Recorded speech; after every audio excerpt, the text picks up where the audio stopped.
ప్రియకుమారుడా, కుమార్తె, బహుశా నీవు నా గురించి ఎరిగి ఉండకపోవచ్చు, కానీ నీ గురించి నాకు సమస్తము తెలుసు. నీవు చేయు ప్రతి పని, అనగా కూర్చుంటయో లేచుటయో నేను ఎరుగుదను. నీవు చేయు కార్యములన్నీ నాకు తెలియను. ఇంకను నీ తల వెంట్రుకలు ఎన్ని కలవో కూడా నేను లెక్కించి ఉన్నాను. నీవు నా స్వరూపమందే సృజింపబడి ఉన్నావు. నీవు నా యందు జీవించుచున్నావు, చెలించుచున్నావు, ఉనికి కలిగి ఉన్నావు. నీవు నా సంతానము. నీవు నీ తల్లి గర్భములో రూపింపక మునిపే నిన్నెరిగి ఉన్నాను. సృష్టిని జరిగింపక ముందే నేను నా స్వాస్థ్యముగా ఎంచుకున్నాను. నీ ప్రతిదినము నా గ్రంథములో వ్రాయబడి ఉన్నది. నేను నీ పుట్టుక మరియు నివాస స్థలమును ముందే నిర్ణయించి ఉన్నాను. భయము మరియు ఆశ్చర్యము కలుగజేయు రీతిగా నేను నిన్ను కలుగజేసి ఉన్నాను. నీ అంతరీంద్రియములను నీ తల్లి గర్భమునందే నిర్మించి ఉన్నాను. తల్లి గర్భము నుండి నిన్ను ఉద్భవింపచేసిన వాడను నేనే. నన్ను ఎరుగని అపవాది సంబంధులు నిన్ను నాకు దూరం చేయి కోరుచున్నారు. నేను ప్రేమస్వరూపిని. నీ ఎడల నాకేమాత్రమూ కోపము లేదు. నిన్ను దూరపరచను. నీ ఎడల గొప్ప ప్రేమను నేను కలిగి ఉన్నాను. ఎందుకనగా నీవు నా బిడ్డవు, నేను నీ తండ్రినై ఉన్నాను కనుక. లోక సంబంధిత తండ్రి నీకిచ్చి ఈవుల కంటే మించి గొప్ప ఈవులు నీకు ఇవ్వగోరుచున్నాను. నేను నీ పరిపూర్ణమైన పరలోకపు తండ్రిని. శ్రేష్టమైన, సంపూర్ణమైన ప్రతి గొప్ప ఈవి నీవు నా నుండే పొందుచున్నావు. నీ అవసరతలన్నీ ఎరిగి అవి సమకూర్చువాడను నేనే. నీ భవిష్యత్తు కొరకై నా ప్రణాళిక నిరీక్షణకరమగునట్లుగా సమాధానకరమై ఉన్నది.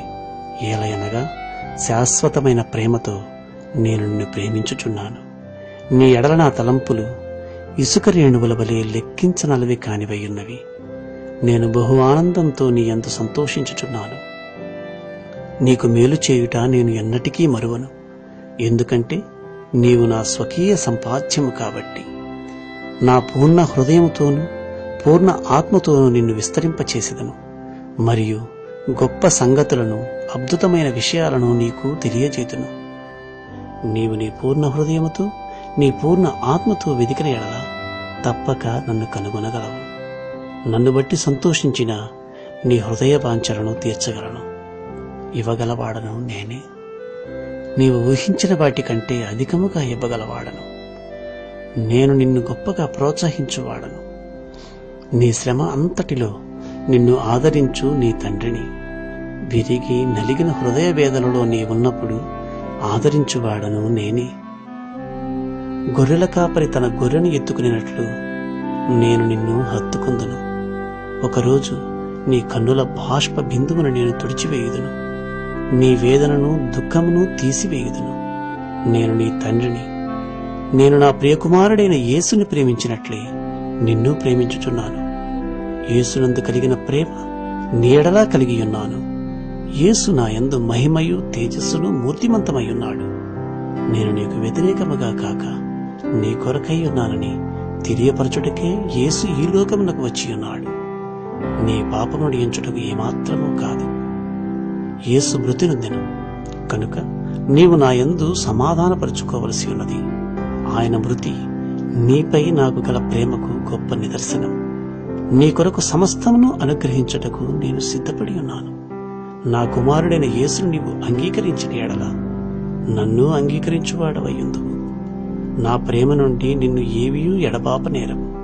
నా గృహమున ప్రవేశించు. పరలోకమందు గొప్ప విందును నీ కొరకై సిద్ధపరిచి ఉన్నాను. ఇప్పటికీ ఎప్పటికీ నేను నీ తండ్రిని. నా ప్రశ్న ఏమిటంటే, నీవు నా కుమారునిగా ఉండగోరుచున్నావా? నీ కొరకై నిరీక్షించుచున్నాను. ప్రేమతో నీ తండ్రి, సర్వశక్తిగల దేవుడు.